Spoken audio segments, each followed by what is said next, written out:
Alrighty then, so we have MbL versus Yinghua coming up next. AM versus SY. Yinghua, the last hope for SY in the round of 8, as Lix was knocked out by Stark in the first round. We'll see what Yinghua can do here against the Norwegian MbL. Let's have a look at the map pool. Demo's Red, what are you thinking? Eastern Coastline, Hillfort, and Riverbed. Well, I'm glad that we see a couple of other maps then. The more, the better. Variety is always nice. So, Hill Forts, that's going to be interesting for sure. Eastern Coastline, also interesting. Looking forward to seeing how Hillfort is going to go, because there are different civilizations being utilized. We see a lot of Spanish gameplay, I believe, for given reasons. This can be highly interesting. The map itself is really interesting because it's a mixture of different kind of maps, in my opinion. I like to describe it like this. So looking forward to seeing how MbL and Yinghua are going to play, because both pairs, as we know, especially MbL, really strong, really well known. Yinghua also had some great appearances in past tournaments, so I think this can be a really promising matchup. Absolutely, and it's worth noting that SY Yinghua ahead of AM in the standings, so that means the Eastern Coastline was Yinghua's home map. MbL's home map was Hillfort, and we saw him choosing that as his home map last weekend as well, where he played against and won against Zuppi. So I think that Hillfort's a map where AM are still trying to sort of experiment a little bit, and they have some ideas about that, as both MbL and Hera both played Hillfort in their games as their home map. And obviously Riverbed the third map here, which means that once again Atoll has been pushed to the side. People not, or players perhaps not such a fan of Atoll here. Just waiting for the logos to be fixed on the scoreboard, and then we'll go into the game in just a moment. Eastern Coastline, though, to start things off, it's one of those crazy maps. We'll talk about it a little more once we get into it, which will be in just a moment, because we're going to start the game already and get into this in just a second here. All right, let's go.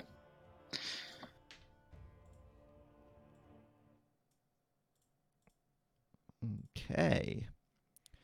In we go.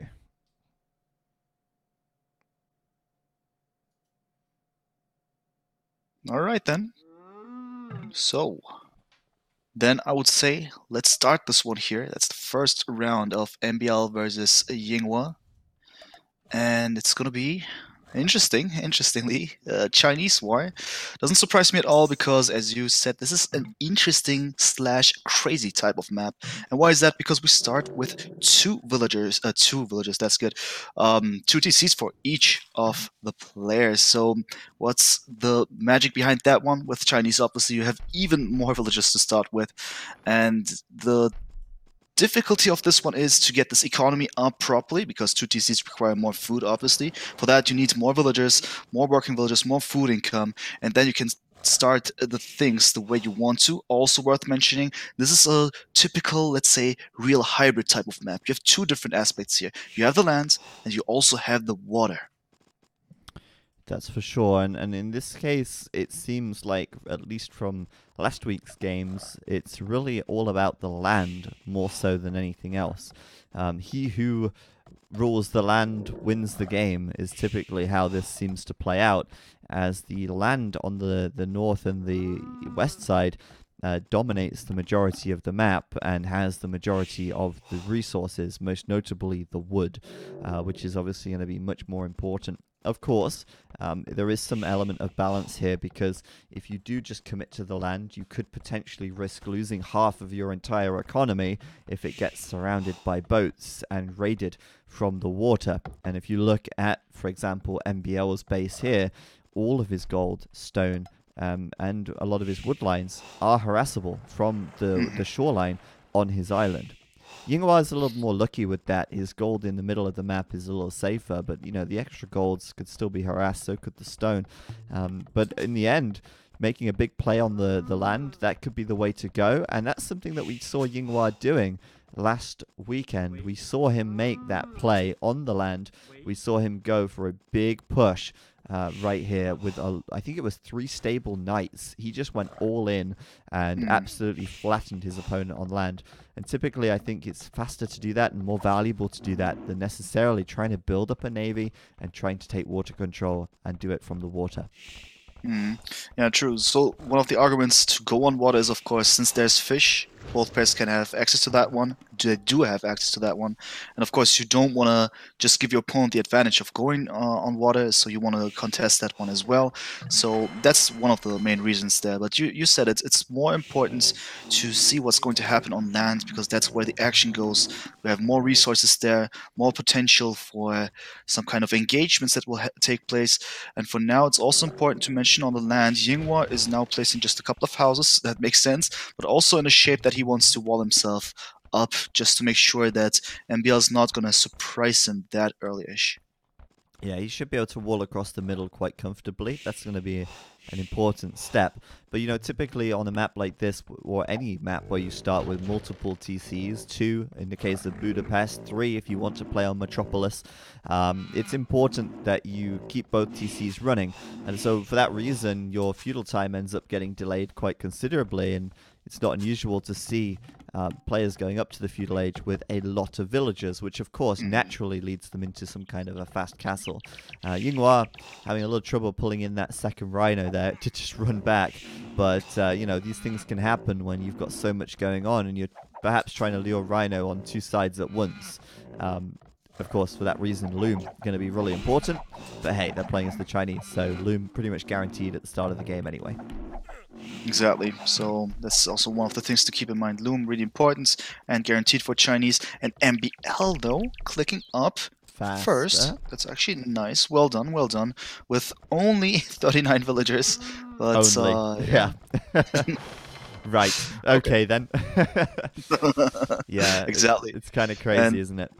Yeah, that's really irritating. For the first time when I saw this, I thought, okay, something's wrong here. But no, it's fine because with 2 TCs, simple things as that, they happen. And Yinghua is clicking up a bit later. 2 villages more that he has. Potentially, now he has the slight disadvantage on water, we could say. And he is going to go to the water by placing a dock. And in the meantime, MbL already with 3 fishing boats. Yeah, it looks to me like Yinghua here is going to be ignoring the water for fishing, or at least at the start. He's not done any fish in the feudal age. It's all about those villas on the land, and then he's adding a couple of fish now. But I expect him to try and win water quickly and then transition up to the castle age. That'd be my guess. But we'll have to wait and see. At the moment, MbL with 3 villagers on gold. Looks like this will just be a standard fast castle.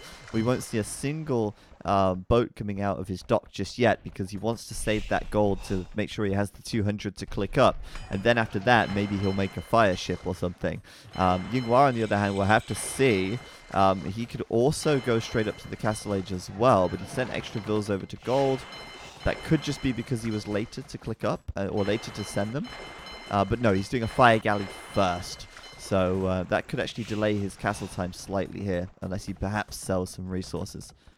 Important to mention this one. So he maybe decides to go, delay his castle age for the sake of this one galley to have a slight edge on water, because he could then apply pressure with that one potentially, because he doesn't have to expect any kind of enemies with that one. Good work. I mean, look at that. If he didn't, for example, you see if he didn't queue these 2 fire galleys, he would have been able to click up instantly when the market came up. But instead he had to sell 100 food to get the gold he needed, which is fine.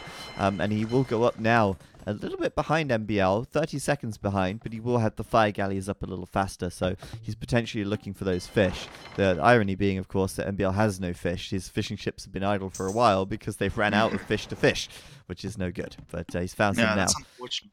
For sure, that's actually really unfortunate because it's not like there's little fish on the water, so that was interesting to spot this one. In the meantime, also now military being produced on both sides, so MbL is going to be prepared as well, producing a couple of fire galleys and also walling his base up on the left-hand side on the land with stone walls, by the way. Interesting. Just to be sure, I guess. Fine, though. Yeah, better to be safer than sorry. Of Hmm. course, that's cost him a little bit of stone, which means that he doesn't have 200 stone in the bank, which means that a second, or sorry, I should say a third and a fourth TC might not be so likely. However, Yinghua does have that option of an extra TC if he wants to, but we'll see. Obviously, right now, Yinghua a little bit more military out as he has got more boats at the moment, and he even kills off the scout from MbL here on the island. He's really looking for those fish, it seems. Meanwhile, I'm seeing if he's got a barracks. He does not. Neither player has a barracks at this point, so it does seem like they're both going to be looking toward the water for now, as MbL Hmm. goes for War Galley, and Yinghua should be doing War Galley as well. There it is. Indeed. So it's going to be more on water this game, at least for now. I expect them still to operate on land a bit later, maybe when it's time to think about Imperial Age or something like this. Ooh. It wouldn't surprise me too much, but it seems that at least MbL is unhappy with the situation and produces a lot of units. He has now 5 ships also. That's quite an investment, but it pays off for now because he's stabilizing the situation in front of his island. In the meantime, Yinghua tries to step up the game as well by adding more docks and producing war galleys as well as fire ships. Yeah, we got fletching coming in for Yinghua now, so we should see those coming up. And there's that third TC coming up on his island.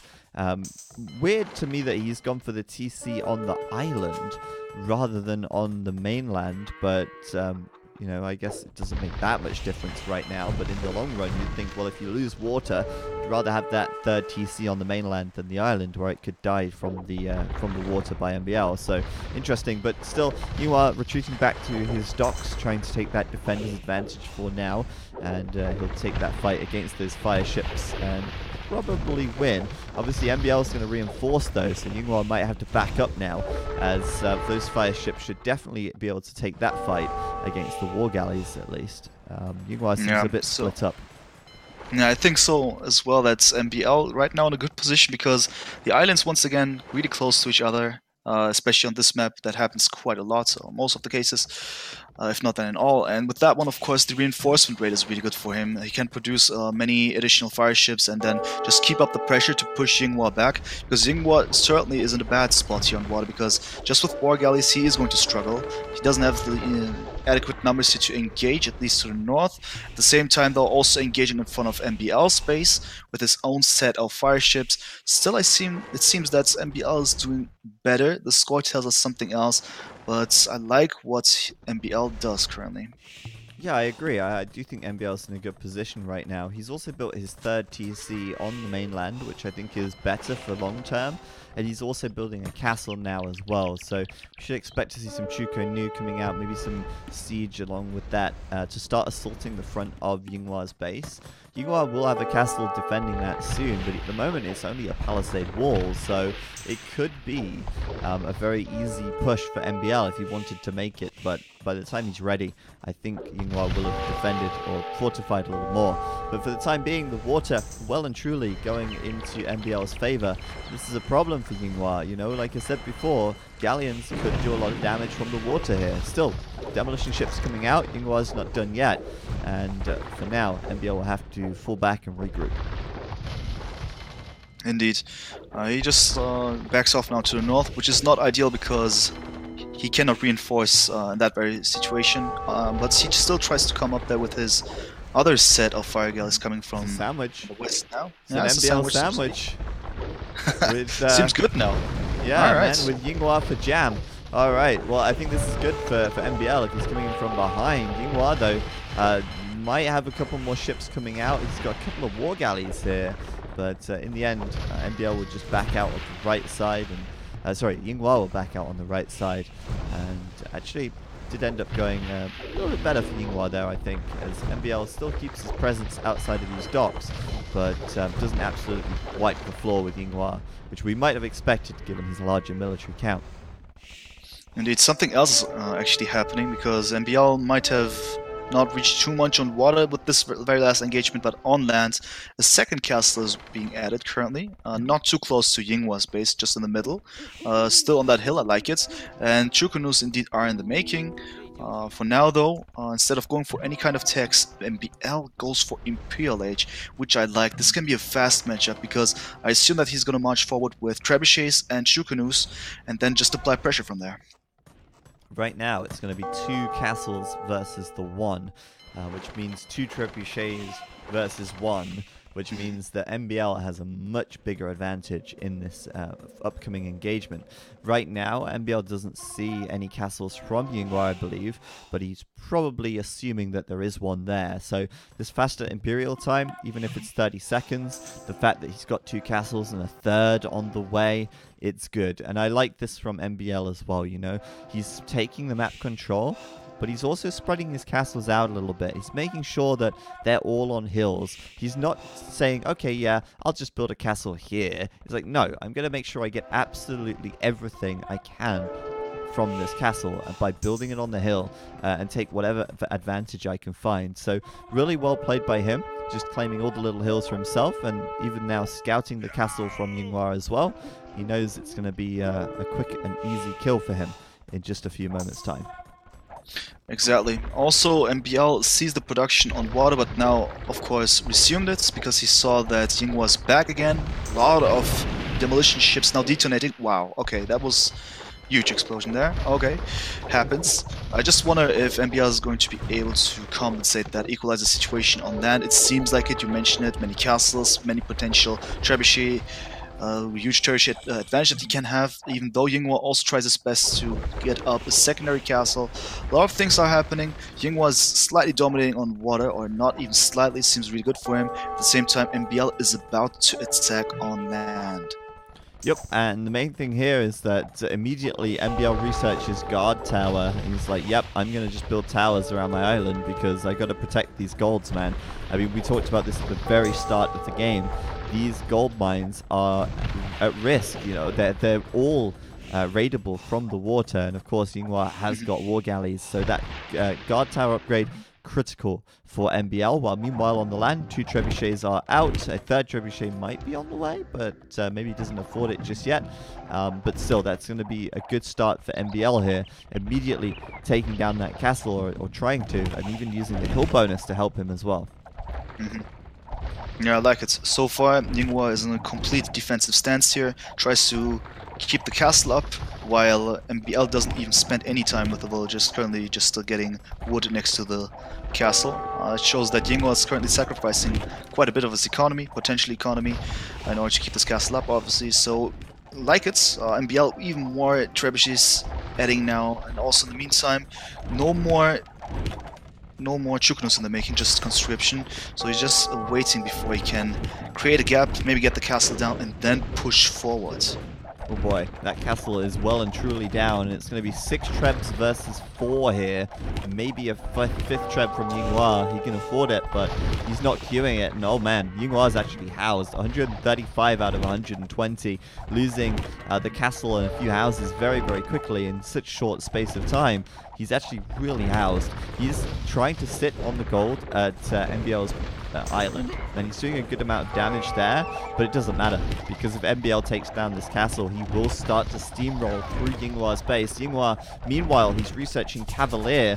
At the same time, MbL doing rocketry to beef up those Chukonu attack damage, and Yinghua's like, okay, I need houses, man, but he's at 100 population, 95 out, or 127 out of 95. Newcastle comes up, but man, MbL hard pop capping Yinghua here. That's gotta hurt. Yeah, really nice move there. Also, nice to see that he goes for rocketry instead of elite Chukunu. You see that one happening a lot because it can be extremely helpful to get more additional power for your Chukunus right away. And Yinghua tries to deal with the situation by getting Cavalier. He's also getting plate botting armor. That's going to take a few seconds or a minute that he's going to require. In the meantime, a lot of villagers are dying now for Yinghua. Currently, villager count 113 to 102. It's not too bad, but still, a couple of islands here and there, and also MbL with countless trebuchets, as well as another castle going up, and the Chukunus prepared to engage whenever something is going to come up. And I don't think that Yinghua is going to have enough military to deal with the situation. Cavalier is not the unit of choice to throw at Chukonu, really. He needs a lot of them Chikonu are great against these sort of heavily armored units, and boy oh boy, MbL right here knocking this one out of the park. This is huge for him. Seriously, I mean, it's so good. He's played this one perfectly. Dropping those guard towers at his base, basically killing all of those galleons, while at the same time just steamrolling Yinghua's own base here. He'll see the stables at the back. The Cavalier are popping out, and MbL's like, yep, I'll just sort of head back towards my castle, I guess. I mean, he wants to build another castle right on the TC spot of Yinghua, but maybe retreating back to his castle might be a better play, because you don't want to be caught out in the open with the Chukonu.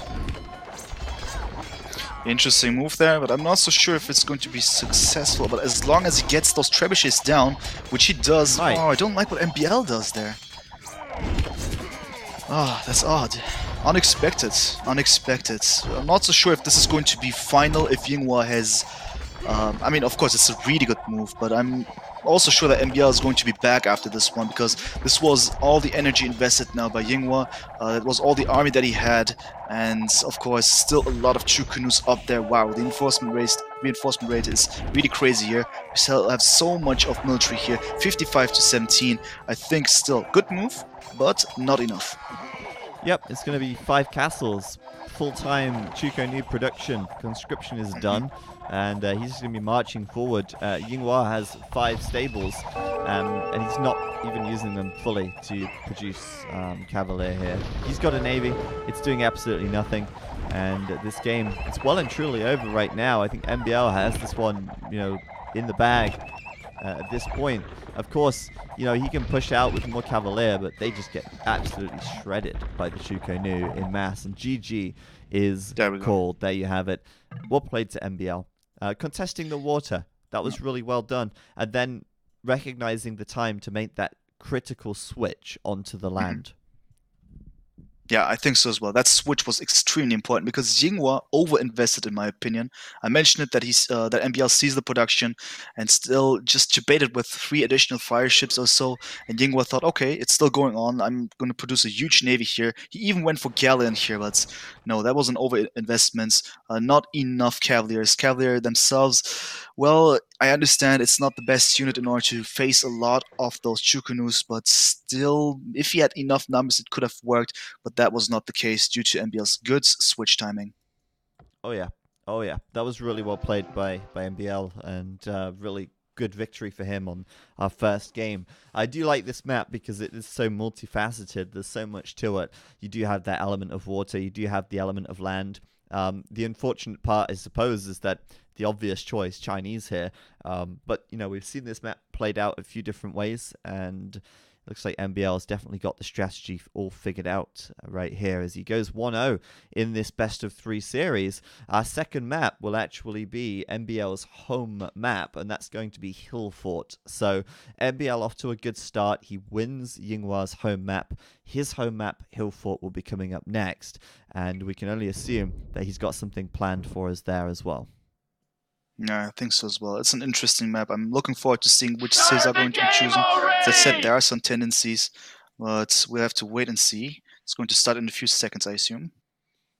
Yep, we're going to jump right into it. Thank you to Rancor for the Twitch Prime sub as well. We appreciate the support, guys. Allows us to keep this channel going and bring you more Age of Empires content. But we are jumping right in to more Age of Empires content, non-stop, back-to-back games right here for the round of 8 of the ECL Southeast Asia 1v1 stage. Hill Fort will be the map of choice for MbL, and MbL will be playing in the red as the Spanish to the west of the map. To the south of the map, in the blue, it's Yinghua playing as the Spanish as well. Exactly. I said it earlier on. I said, yeah, Spanish basically is the favorite choice because of reasons. So I'm just, I had a closer look at the map. I looked at the games that took place, and all in all, I can say there are strategies. And I think it's all revolving around the usage of conquistadores, and before that one, maybe towers, but certainly castles. And the reason for that one is it's similar to well, we have the elevation similar to Acropolis, let's say. Then we got palisades similar to hideouts, and we have an open map which reminds me of, I know, Regicide Fortress or something like this. So a lot of things play a role here. At the same time, also mobility is going to be important. So if you try to go for a powerful civilization that goes for the castle age as early as possible, so fast castle, Janissaries, in my opinion, are powerful but not mobile enough. But Kongs are mobile enough, and the wood knights inside of these bases are always obviously well, on the edges. Therefore, shooting projectiles from the sides there is possible, or dropping towers.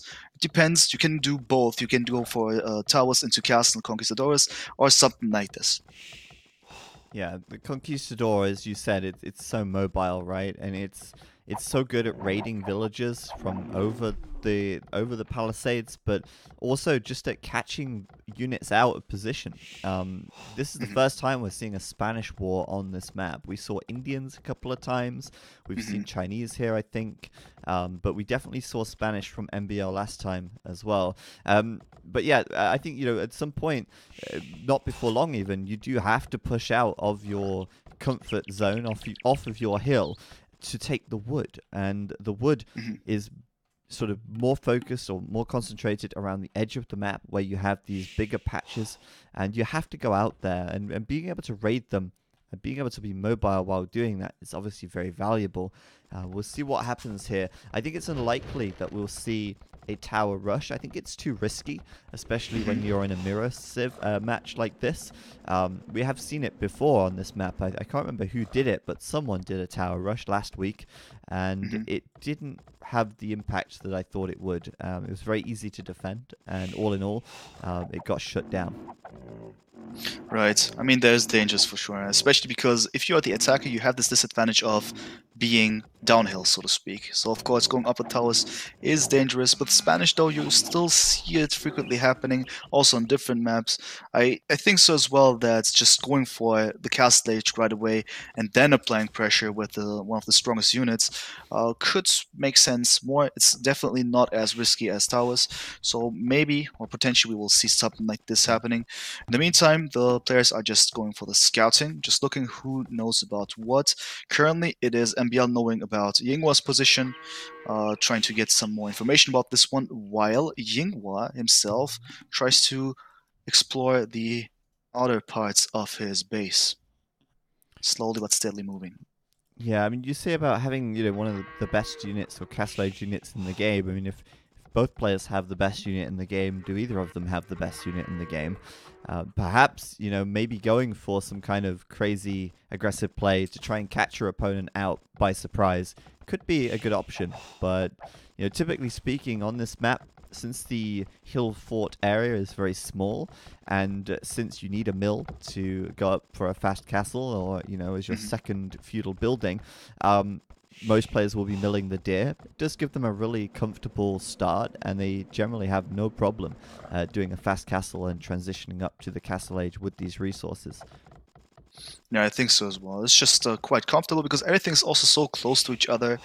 There's little movement rate for all the villagers included, if done correctly, of course. So that's convenience. It's just as for going for the next age, for the castle age, that is, as soon as possible. Therefore, I like it. Some castle age action could maybe be really nice to see if both pairs do it. And then things could be really like a mirror war, so just equal, let's say, chances that they have. And this is it. MbL clicking up first with 25 pop, 24 villagers. Quite Yeah, early. 25. A little on the early side for the fast castle, but it looks like he's still committed to that right now. Obviously, those deer definitely help. While meanwhile, Yinghua is actually already taking some stone. 2 villagers on the gold, and a Mhm. few more villagers coming out before he clicks up. So, actually, that's interesting. This could be a little different from MbL. He could still do the fast castle, sure, but with the extra fills on gold, I wonder if maybe he's thinking, instead of doing the castle, because you'd kind of expect him to be on stone and going up a little bit later, maybe he's thinking Mhm. of doing some siege and monks. We've seen this before. Could be in the playbook here.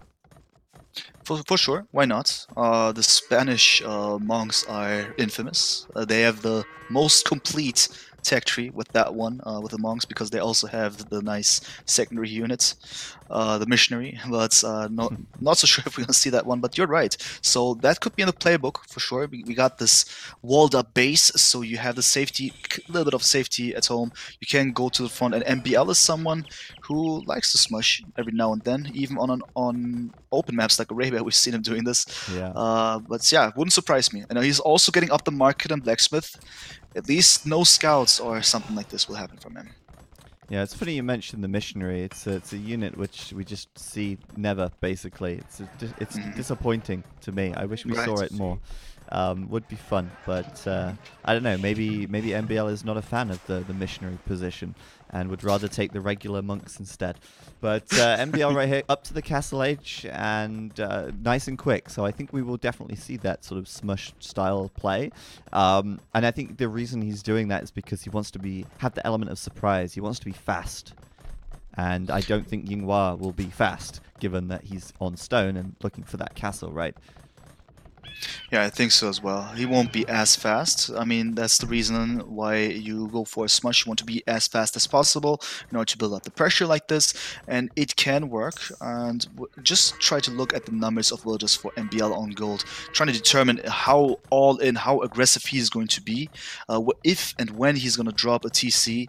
But yeah, I guess the only monks will not be enough. With a siege workshop also, it could be really extreme, really useful if done correctly. But of course, this will slow down any additional TCs, potentially slowing him down for the economy. That means, of course, he's committing and needs to damage Yinghua's base significantly in order to compensate.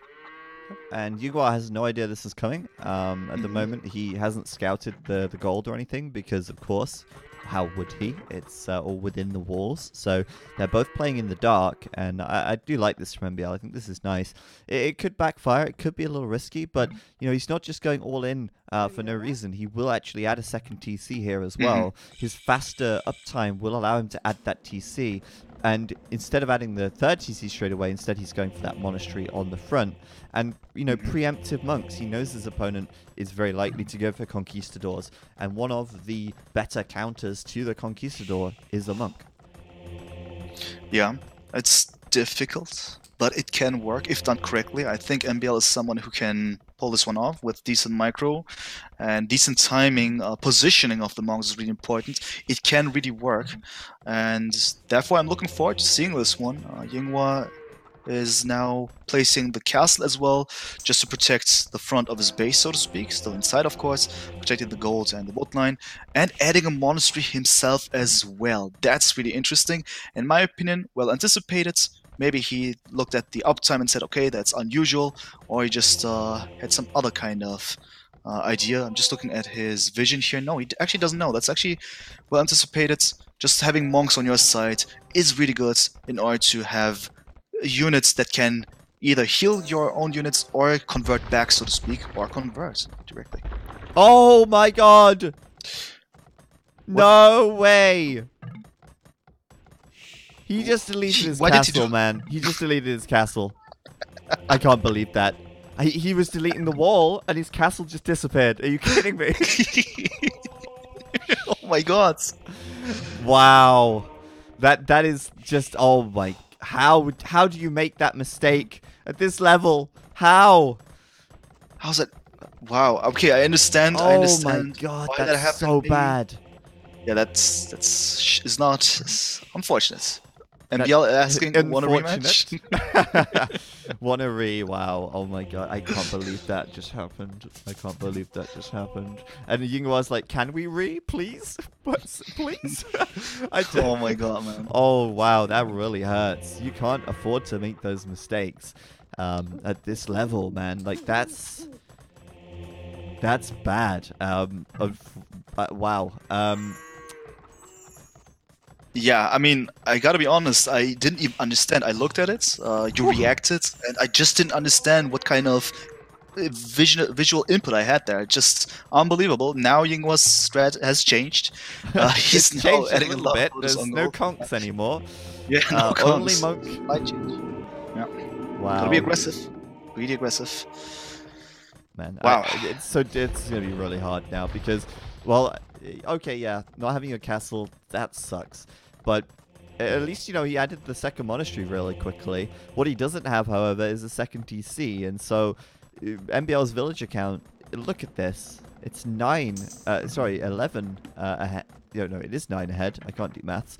Me neither, man. And Me neither. That's meanwhile, good. Yinghua is just going to have to commit to the monks and try and win this Mm. monk fight. And this is just going to get dicey because at the moment, yeah, he does have the extra monastery, but MbL has built one in the meantime. He's doing Sanctity. They're both doing Atonement so that they can convert each other. Right. And it's going to be tough because he doesn't have the eco behind this. Yinghua has to go all in now. Yeah, he has to go all in, but what he does is also adding another TC, and good luck with that one because actually is shaped for a all-in type of strategy with that many Oh, he villages is on adding a gold. TC. My bad. Yeah. No, it's. I mean, I would have expected the same that you've just said. It's just interesting that he does that, and I'm not so sure if this is really appropriate here because he's now in a really bad spot. He needs to go actually and build up a lot of pressure, but instead it's Here comes MbL now MbL. approaching. Here he comes. And he's going to immediately, he should immediately go for the convert on this monk here.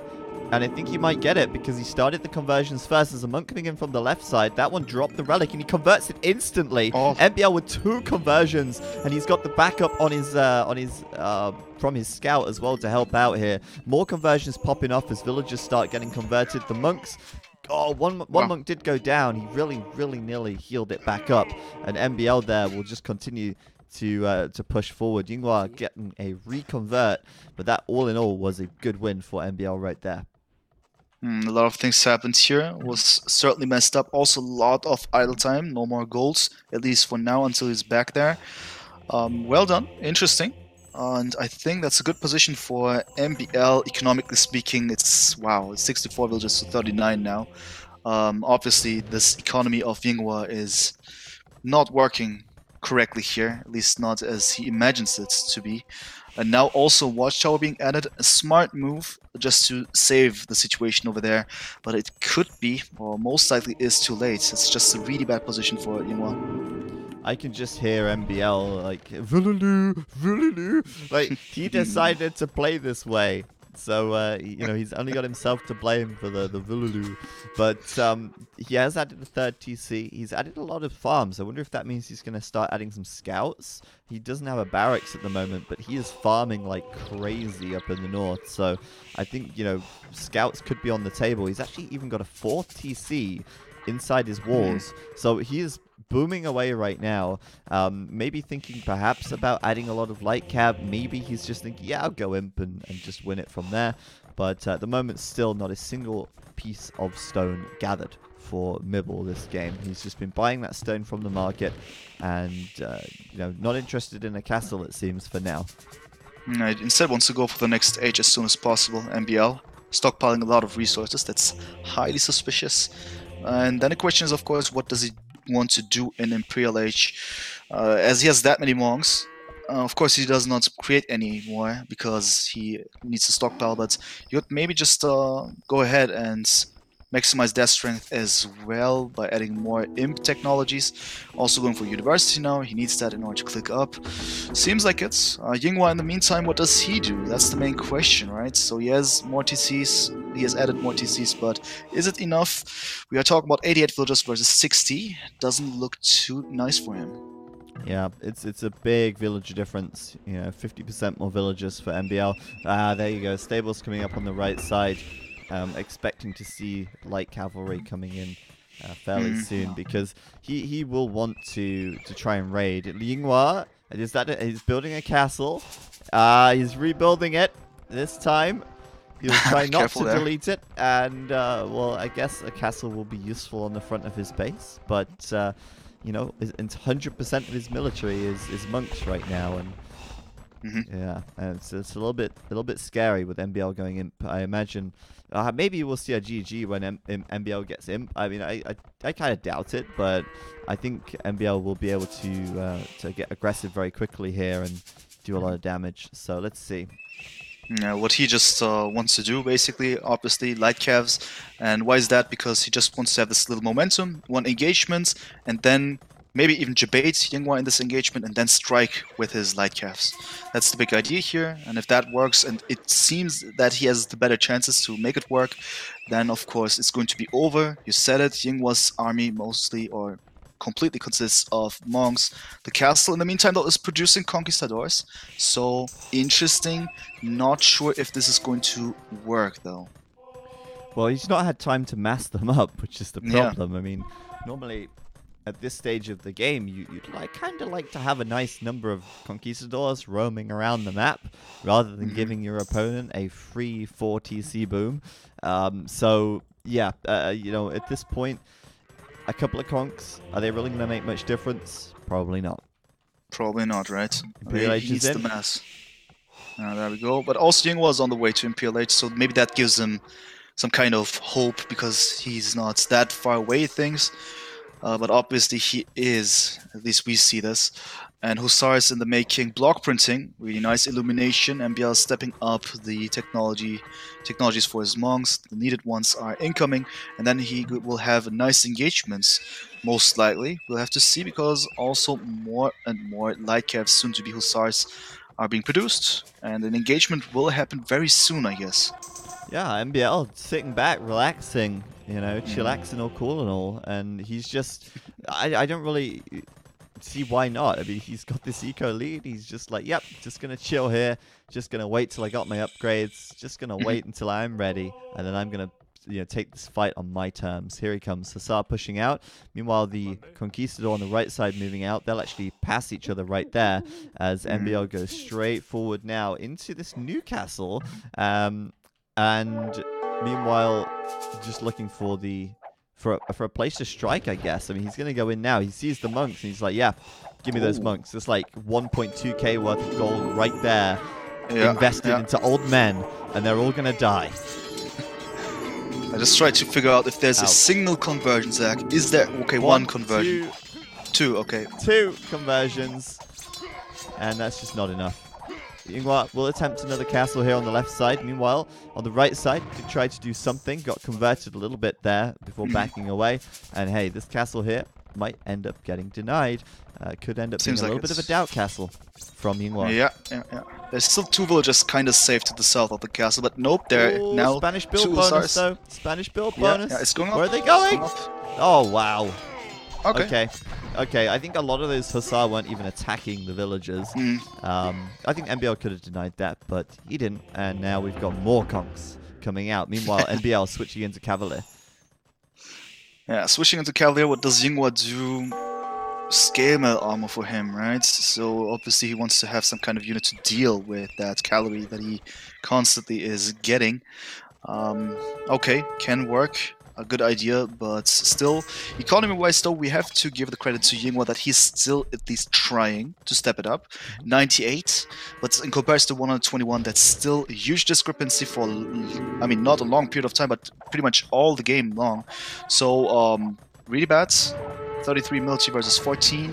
Another engagement there. The Conquistadors are now under pressure because that's way too many Hussars. And Cavalier, as you said it, also in the making. So this is going to be really tough for Yinghua because he is now invested into Conquistadores. You will not expect him to produce many monks anymore. And this could catch him off guard. Yep, and he didn't patch that hole either. He got raided there before, didn't close the hole. Now he's being raided again. And these Hussar fully upgraded with the exception of Blast Furnace, which is coming in now. Villagers sitting ducks underneath these TCs. They are full. There is no room. You are, just sitting there getting killed off. However, Conquistadors blocking the exit will take their opportunity to kill these Hussar now.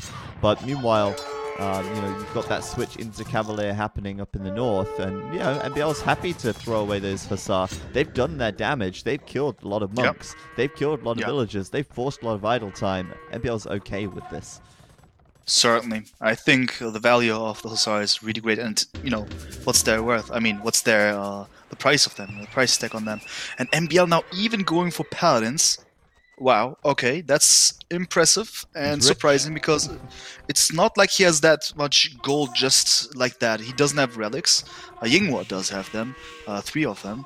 Okay, though, it's that also means though that MBL needs to win with this engagement, so to speak, because Mhm. Paladin is always a huge commitment in a 1v1. Can work though because he has the advantage. It's realistic for him to actually succeed with this idea.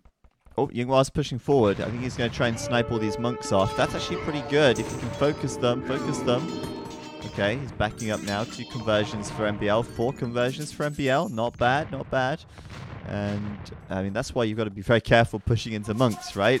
Like, Hmm. you run out and half your army turns against you. The power Right. of Christ compels him. And, yeah, MbL, like you say, going into Paladins, it's a really big commitment. But I think it's definitely one that can be very quickly game ending if Yinghua is not prepared. Fortunately for Yinghua, he is making help. Yeah. Also, we have to mention what else did MBL produce there next to the Paladins. It's mostly Hussars and this additional cap ram. So I guess he can afford it to go for the stack. And this could be a finishing move for sure. Paladin, in a few seconds, it's going to kick in. At the same time, though, Yinghua is preparing his infantry, that is Halberdier, highly reactive, will be tough to deal with that many Paladins. He needs to step it up right away and position them correctly, because right now the Halberdiers on the left-hand side don't do anything and will not do anything because the threat will arise most likely from the north of Yinghua's base.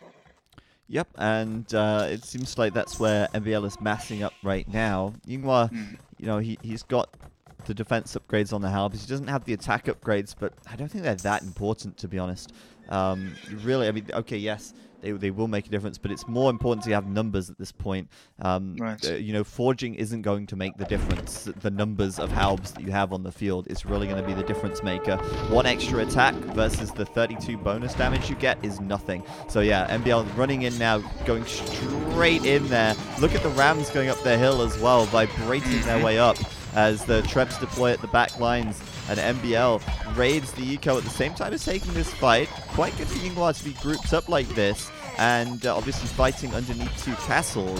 MbL will actually lose quite a bit of army, but Yinghua hemorrhaging villagers and losing a castle, it's gonna hurt.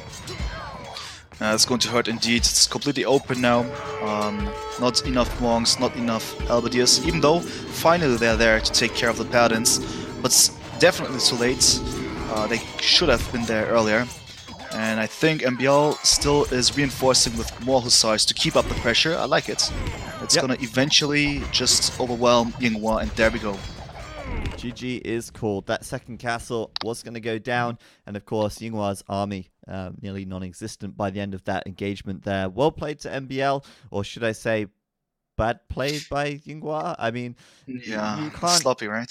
you can't really excuse deleting a castle at this level. I mean, you're deleting your walls, and you click on your castle and press delete. I mean, that's just inexcusable. You have to be careful, right?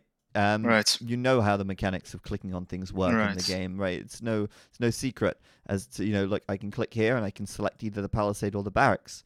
It just in one place, right? That's just how the game Mhm. functions, and you should know that. But still, with that said, I think MbL had a good strat going into that anyway. He was playing non-standard, and I don't think Yinghua particularly would have had much success with early conks into MbL's monks anyway. But you can't really say that for certain because that wasn't the timeline. That's not the timeline we're on.